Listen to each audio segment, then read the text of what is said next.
Welcome to Haverchat, a Haverkamp culture cast, where we take you behind the scenes here at Haverkamp Group. My name is Todd Wiesenberg, and I am the Chief Culture Officer here at Haverkamp. And my guest today, guest number 2, is Dave Hyman. Welcome, Dave. You are the President of Haverkamp Properties, and yeah, I'm really looking forward to our time together.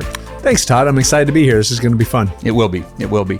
All right, so we're going to get right into it, going to jump right into it, and we want to start by helping our audience get connected with you, and we're going to do that through what we call the 4 F's. So we're going to talk about where you're from, family, fun, and future. So with the from, where you were born and raised, anything that you want to share about your professional journey from.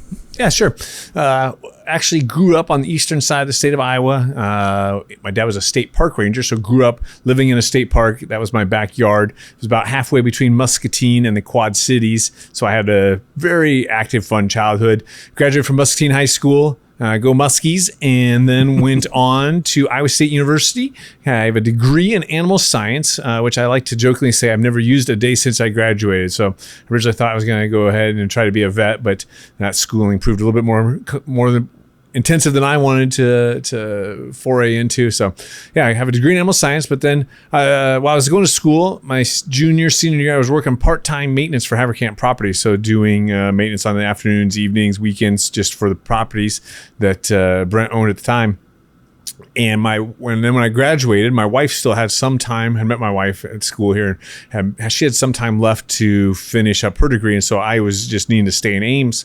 So went on full time with Haverkamp Properties, but then quickly I moved over to a retail side. Right at that time, the Haverkamp Group had a retail component to it, and so moved over to the retail side where I did a lot of different things. There was a quick lube business, car wash, transmission business, convenience store, lots of various different retail entities. And so I did a little bit of all of that, general managed, a lot of different things on that.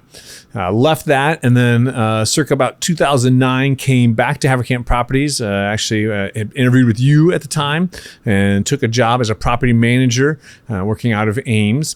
So did that for a period of time, and then had an opportunity to leave that. But I bought into a couple retail businesses as a majority owner, and so operated those for 4 years. Always had a dream of being a small business owner. Did that, and realized that probably wasn't the best.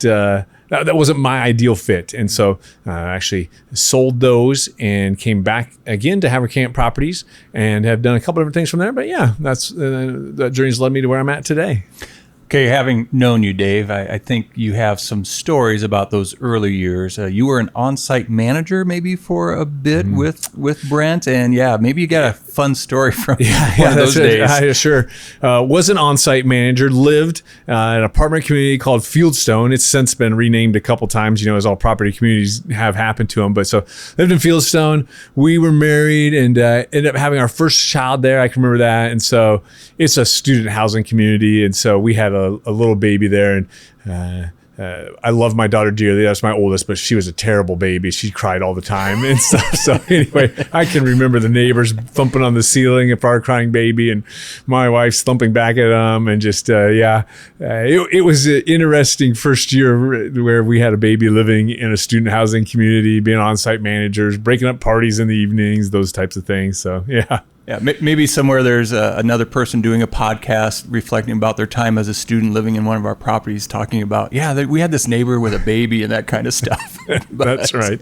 That's right. Yeah. Oh, that's fun. That's fun. All right. So you mentioned, meeting your wife, Jen, here, and, your first child. Talk about your family, whatever you're comfortable sharing. Maybe even your family growing up. You mentioned your dad being a park ranger, but anything you want to share about your family. Yep.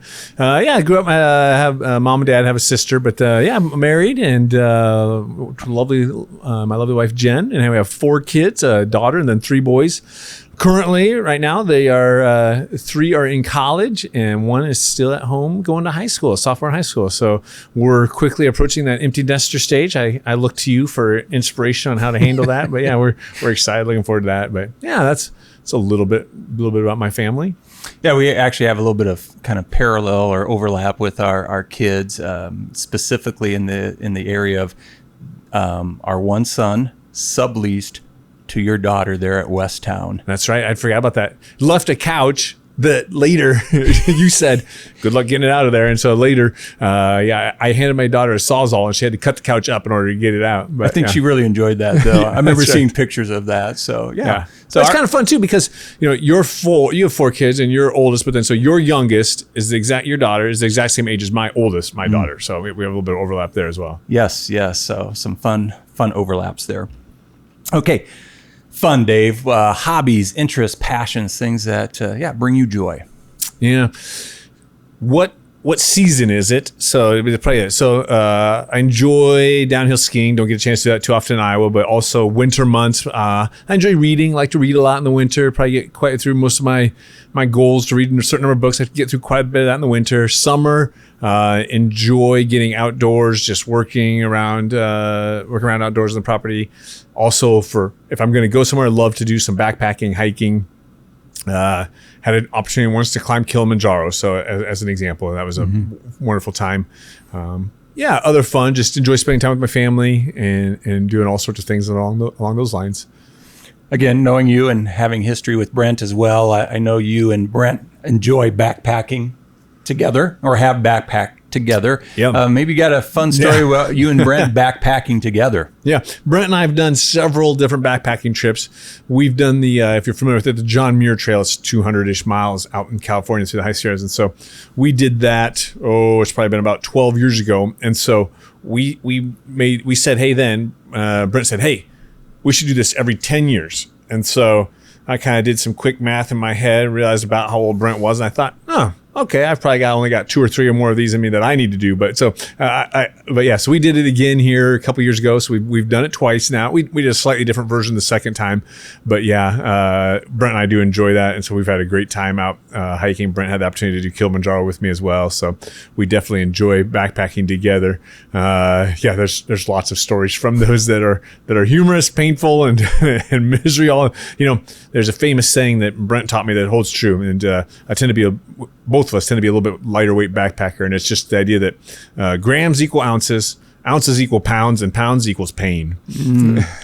Yeah, having heard some of your stories, I think I've heard some pain stories, blister stories, those type of things. Yeah, that's fun. That's for sure. But it's fun to get out and do those things, challenge yourself. I enjoy a good challenge, enjoy a good something to conquer, something to compete against, an idea, something to keep me motivated. Sure. Dave, as you think about the future professionally, where do you see yourself? Where do you see Haverkamp? Yeah, as you think about the future. Yeah, I think when you think about the future, oftentimes a person switches over and thinks about the past. And the past can be a bit of an indicator on where the future is headed. And along those lines, I would say, when I started working part-time maintenance here for Haverkamp Properties, my supervisor at the time reported directly to Brent Haverkamp. Today, I'm president of Haverkamp Properties. We have approximately 120 employees and a significant amounts of revenue. And still today, my supervisor reports to the owner and founder, Brent Haverkamp. And so I think it's not so much that sometimes you don't always move up a ladder as just a company can grow out from underneath you. And I think I've definitely seen that here, obviously, with the Haverkamp Group. And so I'm excited for the future. We have aspirational goals to continue to grow and to do that smartly, but also just to grow and be aggressive at that. And so I think that I'm excited for those opportunities. I think we'll continue to see that. That's a bit kind of where I see the company headed. Personally, it's always hard to see around the corner to see the future. And so I think I always see myself, what I've come to learn though is I love being a leader of an organization, leading a group of people. And so I find enjoyment in that. People are fun. Processes I enjoy that. I just enjoy continuing to strive to make small minor adjustments to see what we can do to achieve the last 10% of excellence, to do everything that we do with excellence and just to really work on that last 10% of whatever we're going to do. And that's oftentimes where all the profit is, where all the extra is in that last 10%. And so to achieve those things and deliver that excellence. I probably see myself always in some sort of role doing something along those lines, just because, I heard Brent say it once, what does retirement look like? Well, to me, he said, to me, retirement just looks more doing less of the things that I don't like and more of the things I do like. And so, the older I get, the more I realize what I enjoy and the things I don't miss either as well. So, yeah. Okay. When we did have Brent on our last episode, he talked about the 10X vision, and how that pertains to Haverkamp Group. Talk about the 10X vision as it pertains to Haverkamp Properties. Well, sure. 10X in 20 years, that's exciting. It's an exciting goal. It's exciting to think about. And so certainly, if you just 10X the number of units that we manage, 10X the number of employees, 10X the number of student turns that we do, 10X the number of make-readies that we do on any given month on the conventional side, or 10X, the amount of 55 plus seniors that we have living with us. It just, the scale quickly becomes mind-boggling, and so it's hard to comprehend what that could really mean. I mean, just you're adding zeros on the ends of all that. And so, but at the same token, I think we're several years into this now, and we've seen how to do it. It's just incremental steps and building an organization that can handle those agents of change when they come along, those growth factors. So just working at doing things to eliminate pain points, eliminate friction there, just really to help build that organization that can handle those elements of change and growth as they come along. Mm-hmm. I know we've talked about this as a leadership team in terms of Haverkamp Properties. It's just been a few years ago that we started doing third-party management, and I know part of the future is looking at wanting to expand third-party management. From your perspective, what does that look like, expansion in third-party market? Yeah, I think that we realize there's benefit from being able to manage for third parties. We don't need to be so insular that we're only, that we're isolationists and only doing our own stuff. And so as a property management group, I have a goal of kind of just seeing, hey, we need to be able to make sure that we have a business that stands alone on its own, that we have that we're supportive and we can carry our own weight. And we're there in a lot of ways. And so I just think continuing to be able to grow that, to offer our services out to other third party management, because if you look at from us, who is our customer? Well, in a lot of ways, it's our tenants and our prospects are definitely our customer. But on the other side of it too, you also have just ownership. So whether that ownership is Brent or other internal investors within Haverkamp Group, or whether it's outside ownership, we treat them oftentimes the same. We're going to make sure that we do the best job to maximize the revenue, to increase the value of the property. And what's the business plan of the ownership group? How are we going to deliver that for them? And those are all things that, we're motivated to do. And so we're excited to continue to offer that service for outside ownership groups, third party groups. And so I think that, we're definitely excited to see that continue to grow. And how big can that get? It's hard to say, but hey, we have a goal 10X. And so we'd like to see it continue to grow. Yeah. Fun. That's fun. All right, what does a day in the life of Dave Hyman as Haverkamp Properties president look like? Yeah, it's very different every day, right? Sure. And I always say, I think that it's probably equal parts problem solving and then also trying to see the future. And so the problem solving is just what we're all used to. Well, whatever the problem is of the day, there's a certain amount of just problem solving. But I also believe then that there's a vital component that just trying to, I call it predicting the future. And I always say, if you take the idea that if you're a leasing consultant, predicting the future looks like trying to understand what does the rest of that day look like, maybe even the rest of that week. And so you're checking your calendar, you realize you have tours, or if you're a maintenance technician, you're like, hey, okay, I have 10 work orders today. I'm gonna predict the future by I hope to get through those. And as you go up that, an assistant manager, they're trying to understand what the rest of the week is, the next couple weeks. Property manager, they're looking a month or two out or 6 months out to understand what's coming, what obstacles and roadblocks are ahead of me that I'm trying to remove. And a regional manager, what's in the next year? Okay, if you're a student regional manager, you've got student turns that you're coming, trying to understand what maybe was a friction point from the year previous, and what are we going to do to resolve that this next year. And so similarly, I'm looking 2 to 3 years out or further, just trying to say, hey, what are the friction points that I see on the horizon, or what opportunities do we have today that are going to yield fruit 3 years from now when it's really up and rolling and working well. So I'd say a typical day kind of revolves a certain amount around, which one of those is being done more. Yeah, I don't know. I'm trying to think of something humorous that happens on a daily basis, but I don't know. It's always a little bit different. One thing we often say in our industry is no 2 days are alike. I mean, we're dealing with a lot of dynamics when we were talking about, the daily problem solving, whether it be, maybe there was a fire or a flood in one of our units and we're trying to help our teams, solve those type of things. And so, and then just, thinking about the future, and you talked about obstacles. Yeah, no 2 days are ever the same in our industry. Yeah, that's very true. And, I'm just so grateful for all of our team members who can handle that change. And I think it's what's attractive to a lot of them, but just, the days look different. So I'm just grateful for them to be able to be adaptable to that change, to embrace it and to really to not only embrace it, but to handle it with excellence and just to at every turn, deliver that excellence out to our prospects and tenants. Dave, you and I obviously have lots of conversations around culture, and we might even talk a little bit about that infamous meeting we had in office a few years ago when you came to me, but and asked if I would want to sit in the seat that I'm in right now. But before we go there, I'd like to actually ask you, what impact has culture had in our organization from your vantage point? What impact has culture had? It clearly is a bit of a secret sauce, or almost maybe more of a glue. It's just it's the bindings at the edges that helps everything stick together. And it's really all of the unspoken, unwritten things that help to define it. And it's all the small pieces of culture that we work on every day as a group, as an organization, that all help it become sticky. And what that means is just that culture then, and it's probably true of good or bad. If you have a bad culture, just all the bad stickiness is there. But really, we've developed a very healthy culture, I'd like to say. And there's always room for improvement. We continue to work on it. Right now, I just did a communication out to our team, just about a year of refinement and just kind of as a branding and really trying to say that, hey, there's always room for us to continue to do better, just to refine those edges, to do course correction. And so, but I think that culture is all those small sticky parts that just help everything to continue to stay put together and moving forward towards success.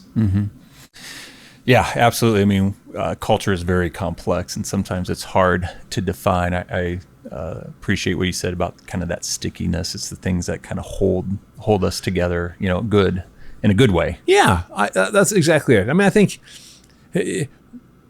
everybody always has an opportunity to go on and do something different. Maybe that different is even as much as, you're going to move states away to do whatever's different. But if you enjoy the opportunity that you have right now, then that stickiness helps you to stay. And, we also realize that this isn't for everybody, and it isn't for everybody forever. And so there's certainly, if the best thing for a person is for them to, hey, you have a great opportunity to move on or move up somewhere else, I understand that. And let me help you be successful at doing that and help you be successful at your career. Because that's what I want. I mean, I want success for our team members, and I'd love for that to be here. And if it's not, though, I understand. And sometimes I have to be okay with that.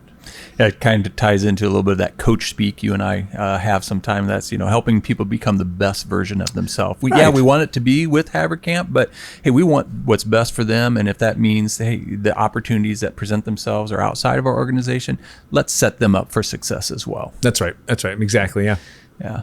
So let's go back to, I'll say, that infamous day a little over 3 years ago. You and I were just starting to have some casual conversation about culture. And I think you had just come off of an EOS conference that kind of prompted you thinking about wanting to take this kind of evolutionary step in our organization. Yeah. You want to talk about that a little bit? No, that's fun to remember. So I did. I'd gone to a conference and came away understanding that the success that we were having wasn't sustainable, in my opinion, unless we did something to address the little parts, the stickiness, all the sticky things, the culture.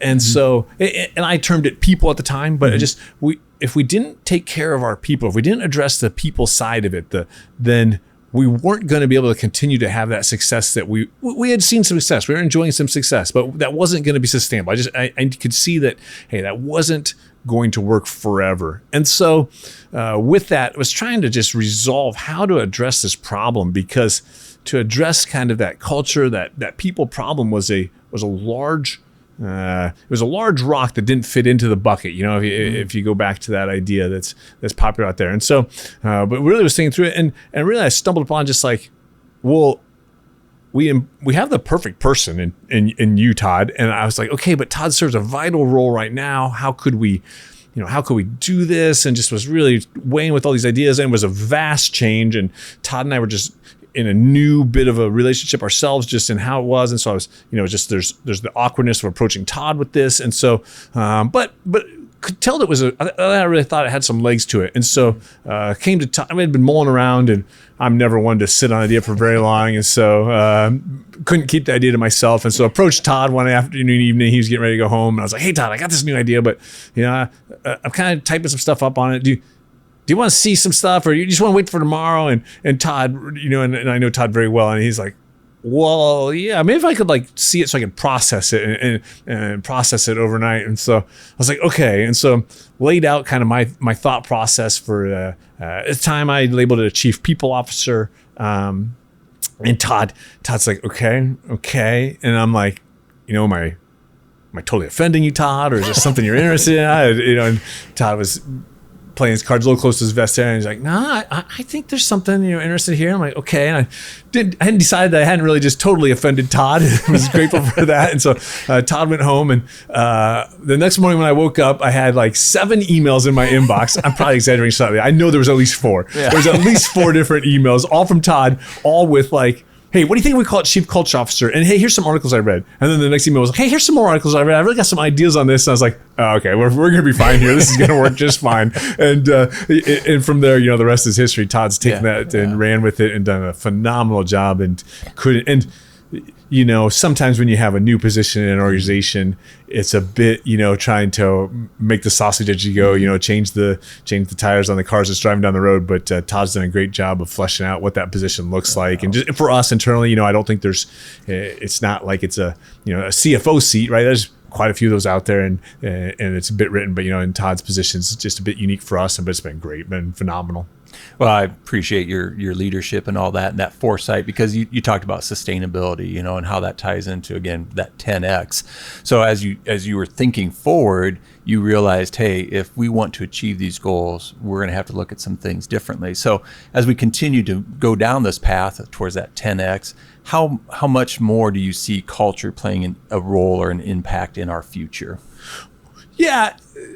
More, I don't know. I mean, just culture can't ever go away. Right. It's a DNA. It's part of it, part of who we are, just in what we are. And I think maybe the analogy breaks down a little bit, because DNA doesn't change, but the culture can change a little bit as you grow, and there's things that just work really well when you're a small business, and there's things that work really well when you're a large business. And sometimes I say, hey, we're a bit of a tweener. Sometimes we're an in between. The procedures we have or the systems we have worked really well before, and we have to change those, and the culture has to be able to embrace those.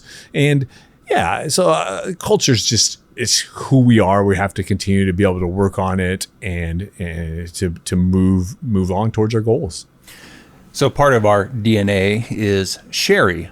For those of you who are unfamiliar with who Sherry is in our organization, she is a representation of our core values. In fact, we have a little icon, SHARI, and we often will say, what would Sherry do? Because Sherry represents, again, the core values of service, hard work, accountability, results driven, and integrity. That's our DNA, if you will. Out of those 5, Dave, core values, which core value is your favorite? You're not going to be able to get me to pick a favorite, Todd. Come on, it's like trying to pick your favorite child. Is that what you're saying? Not picking my favorite child. Don't have one. Don't have a favorite child and don't have a favorite core value, because they just relate so well with me. And immediately when I first saw these, or just kind of, they resonate really well with me. They define me, who I am as a core person. Just whether it's service, hard work, accountability, results driven, or integrity. All of those are core values that I resonate with, that are deep fibers, deep parts of who I am as a person as well. And so, it's no issue for me to embrace these and to help the organization to embrace these. And And because we call them core values, because that's exactly what they are. They are core values. And so we utilize them day in, day out, whether it's from making decisions on employment, whether it's hiring. We're going to use these when we go to hiring, and it's part of all that process, to employee reviews, to just weekly meetings. Everything we do, we evaluate through the lens of, hey, these are our core values. And it just helps you to understand, hey, as you're going through a decision-making process, how does it align with our core values? And so, it's just who we are. It is who we are. But Dave, if I had to pick one for you that I think best describes you, I'm going to pick results driven. Oh, sure. Okay. I mean, I'm not saying that is your favorite, but when I think of Dave Hyman, I think of the core value of results driven. And that's why I think you are such the perfect fit for your role of president for Haverkamp Properties, tying back into the growth plans. And you are very motivated by results driven in a healthy way, in a challenging way. So yeah, when I think of the core value results driven, I think you're kind of the poster child for that one, Dave. Thank you, Todd. Yeah. We have little sayings that we tag on to our results driven, and so our one for results driven is we keep score and we like to win. And yeah, that's true. We do like to win. Who doesn't? We have a lot of competitive people in our organization. I mean, as I talked to Brent the last episode, we talked about our basketball playing and the competitiveness there. But yeah, when we talk about win, it's winning against the standards we set for ourselves. There's a little bit of winning against the competition, but also trying to make sure that we create win-wins within our organization. Yeah. And I think two wins are, Jim Collins famously made, the BHAG, the big, hairy, audacious goal. And so we love to set goals. And if in an organization, on my leadership team, if we're achieving, 90, 100% of our goals, we do it every quarter. We do set new goals. If we're achieving 90, 100%, I'm like, guys, we're not challenging ourselves enough. We need to fail a little bit. I like to see us fail a little bit. Let's fail forward, but let's strive to be a little bit, let's push the edges here, push the boundaries, and set some BHAG goals that, and then it's fun to challenge yourself. It's fun to go out there. And that's in a personal life too. Like, hey, we're going to climb this 14er today. Yeah, it's going to be challenging. It's going to be some hard mountaineering skills, but let's get after it and let's get it done. Yeah, that's why I think you're such a perfect fit, because you do challenge us to be out there and to go after goals. So really appreciate that about you, Dave. As you think about your team, who is letting their sherry shine, a phrase that we use for those people who are doing a great job of living out our core values of sherry? Who's letting their sherry shine, Dave? Yeah, it's fun. Got a great leadership team. Comes to, Todd in his role, just was leading our TiVo Trails, does a phenomenal job there, just of helping also to provide guidance to that team. It's a relatively new product within our portfolio. It's 55 plus active adult living, and so relatively new product. So just love Todd's service to that team. Well, thank you. I think also just of our student properties, Vinny Linhart serves as our regional manager for our student properties, and that's a constantly just every it's just this cycle where every year it just repeats. And so moving out, and just I love the accountability that Vinny provides to all the property managers there. And then Jason Mars on our conventional side, regional manager for all of our conventional properties, what a great job he does, and just constantly helping all those managers to work at being just a little bit better, because it's just you're constantly refining that and constantly striving to get that extra little bit of revenue. And so just the results driven that Jason displays there. And then on our marketing side with Kenzie Boniface, and just she does a great job of just helping to support our team and serve our site level teams with whatever marketing needs they have. And just love Jordan Stuvey on our accounting side. He's great for our accounting leadership team, and just high integrity, probably one of the ones you think from an accounting, but just that's certainly Jordan. Just we have a great leadership team that's fun.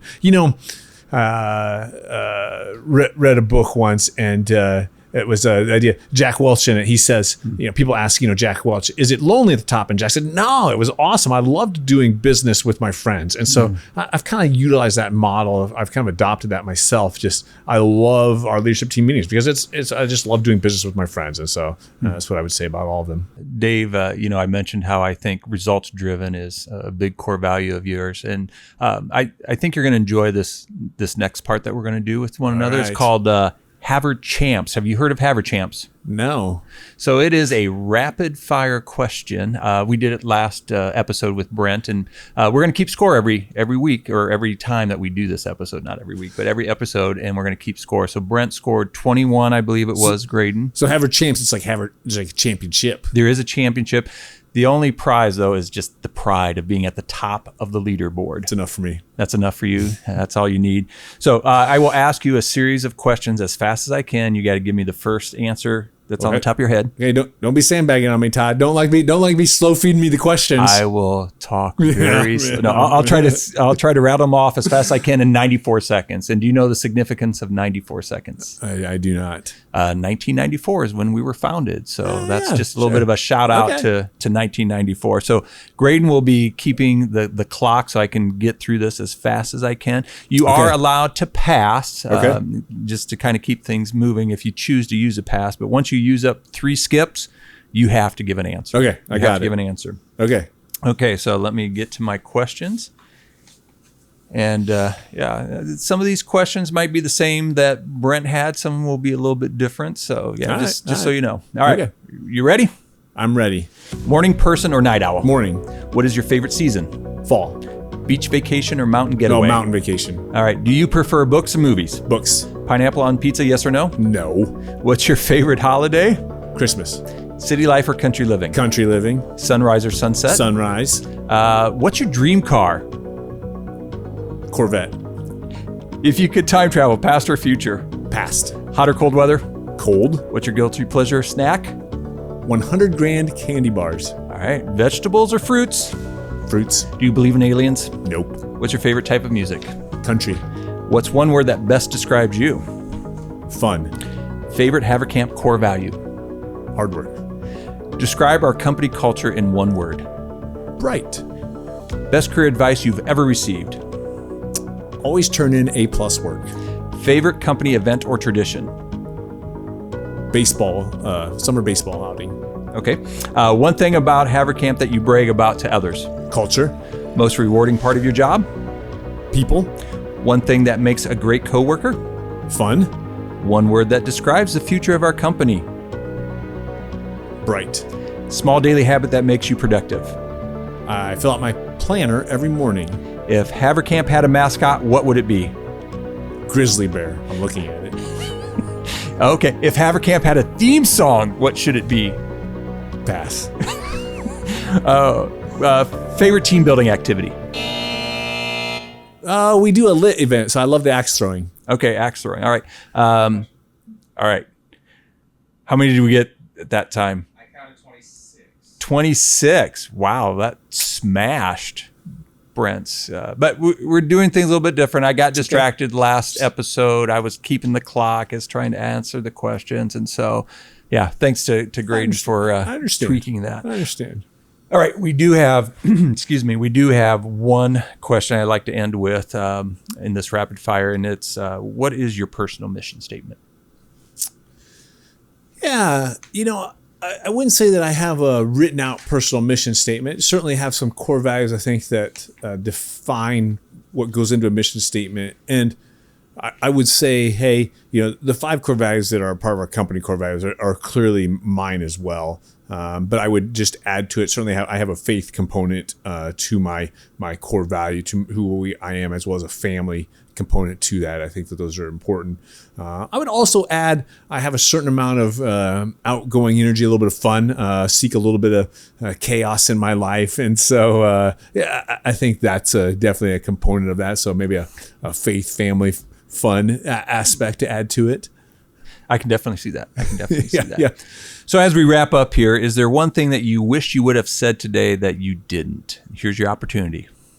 Yeah, I would just say, hey, how grateful I am for you. I think that appreciate the work that you do, appreciate this podcast, but just appreciate the wisdom that you bring. And just really, as I look back over the years, you've been a role model. You've been both personally as well as just in a career. So just grateful for you, and didn't get opportunity to say that. back at you, man. Appreciate you. Also appreciate Graydon, our man behind the camera who makes this all possible, our producer, director, sound engineer, jack of all trades. But yeah, thank you, Graydon, for all your hard work. And at Haverkamp, we do believe that the strongest cultures are cultivated and cared for, and that culture isn't just one person's job, it belongs to everyone. So until our next episode, keep learning and keep leading.